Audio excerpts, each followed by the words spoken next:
지난 1분기 가계 빚 증가폭이 14년 만에 최저치를 기록했습니다. 정부의 대출 규제에 더해서 부동산 경기가 침체한 영향으로 풀이되고 있습니다. 이에 따라 기준금리 인하론이 다시 불거질 전망입니다. 취재기자 연결하겠습니다. 조태현 기자. 네, 경제부입니다. 가계 빚 증가폭이 줄어들었습니다. 배경 어떻게 보고 있습니까? 네, 가계빚을 말하는 가계신용 잔액이 1분기 말 기준 1,540조 원으로 집계됐습니다. 1년 전보다 3조 3천억 원, 그러니까 4.9% 증가한 건데요. 이는 2004년 4분기 이후 최소 증가폭입니다. 또 2016년 4분기 이후 9분기 연속 둔화이기도 합니다.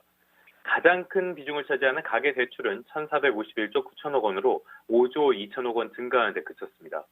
이처럼 가계빚 증가폭이 둔화한 건 정부의 규제가 가장 큰 영향을 미쳤는데요.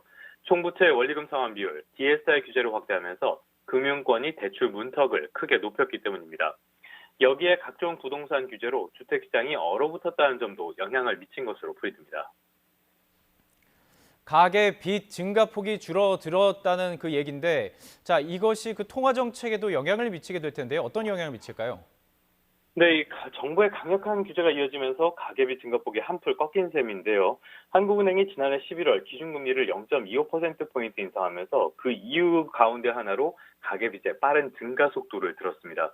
이에 따라서 다음 주 금요일에 기준금리를 결정하는 한국은행 금융통화위원회 개최를 앞두고 인하론을 주장하는 목소리가 한층 더 커질 전망입니다. 이미 각종 연구기관에선 금리 인하가 시급하다는 주장을 펼치고 있는데요.